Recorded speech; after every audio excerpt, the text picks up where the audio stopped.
చూడండి ప్రభు ఇక్కడ ఒక మాట మాట్లాడుతున్నాడు. మీ అందరికీ ప్రైజ్ ది లార్డ్.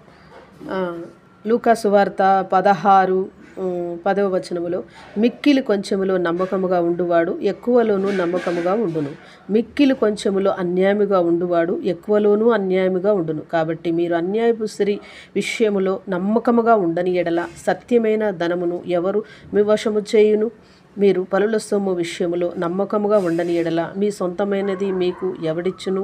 ఏ సేవకుడును ఇద్దరు యజమానులను సేవింపలేడు. వాడు ఒకరిని ద్వేషించి ఒకరిని ప్రేమించును, లేక ఒకరిని అనుసరించి ఒకరిని తృణీకరించును.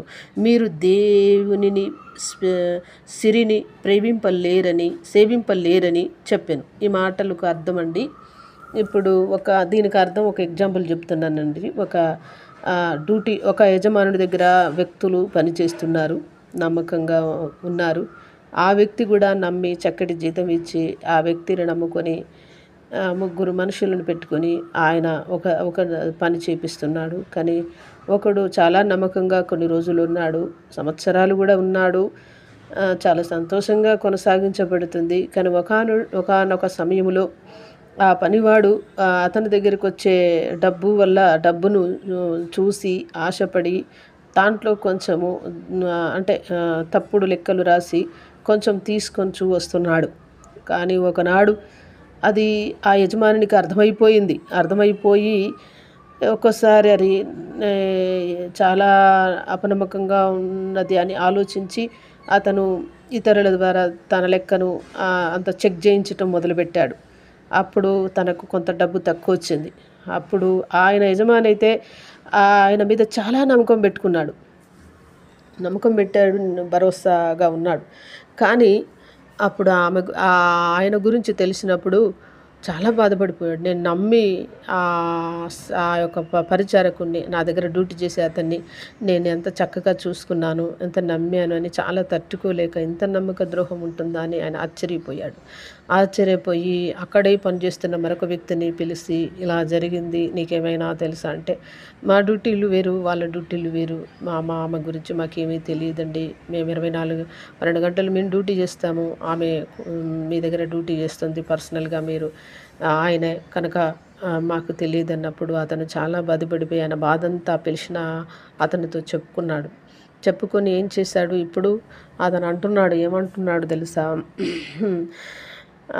ఏమంటున్నాడంటే 16:3లో ఆ గృహ నిర్వాహకుడు, అంటే తన యజమానిలో పనిచేసి అపనమ్మకస్తుడైన వాడు అంటున్నాడు, ఈ పనిలో నన్ను తీసివేయును గనక నేనేమి చేతును? త్రవ్వలేను, భిక్షమెత్తలేను, సిగ్గుపడుతున్నాను, ఇంకా నేను ఎక్కడికి పోను, ఏం చేయగలను అని 16 లూకా 3వ వచనములో చదివితేనండి, ఇంకా నేనేం చేయాలి అని బాధపడితే ఏమి లాభం అండి? నమ్మకం పోయింది, అద్దం పగిలి తర్వాత అతుక్కోదు కదా.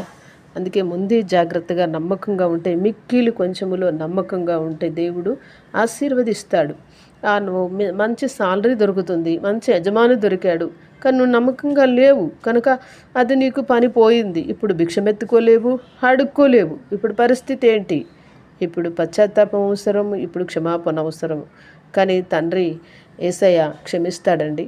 పశ్చాత్తాపడి క్షమాపణ అడిగితే, నేను పాపిని, తప్పు చేశానని అంటే, నీ పాపాలన్నా ఆయన భుజం మీద వేసుకుని ఆ కలువరి సిలువలో ఆయన మరణించాడండి. మరణించేటప్పుడు వీళ్ళు ఏం చేస్తున్నారో వీళ్ళకు తెలియదని సెలవేస్తూ, కొడుతూ, హింస పెడుతూ, ఉమ్మేస్తూ, పిడిగుద్దులు గుద్దుతూ ఉన్న వారిని అన్నాడు, వీళ్ళు ఏం చేస్తున్నారో వీళ్ళకు తెలియదు, వీరిని క్షమించమని ఆయన కోరుకున్నాడు తన తండ్రిని. చూడండి ఆయన ఎంత ప్రేమ. మనమైతే అలా చేయగలమా? మనం ఒక్కరు ఇది చేస్తే బాధగా మనం పెడితే చాలా కోపం పెట్టుకుంటాం. కానీ ఆయన అలాంటి వాడు కాదు, నరుని వంటి వాడు కాదు, ఆయన సృష్టికర్త. కనుక మనము ఇది అర్థం చేసుకోవాలండి. ఎందుకంటే క్రీస్తు ప్రేమ కలిగి మనం జీవించాలి, క్రీస్తు క్షమించేలాగా మనం క్షమించాలి. ఒకరిని ఎన్ని మార్లు క్షమించాలని ఒకడు వచ్చి అడిగినప్పుడు జీవితకాలం అంతా క్షమించమని బైబిల్లో రాయబడి ఉన్నది. అంటే ఎప్పుడు మనం తప్పు చేస్తాం, పొరపాట్లు చేస్తాం, అబద్ధం ఆడతాం.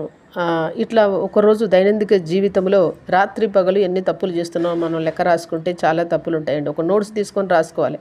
ఉదయం లేచిన దగ్గర నుంచి రాత్రి పడుకోపోయే వరకే ఒక రాత్రి ఒక పగులు ఎన్ని పొరపాట్లు చేసామో, ఎన్ని తప్పులు చేస్తున్నామంటే చాలా వస్తాయి దాంట్లో నుంచి స్వచ్ఛంగా.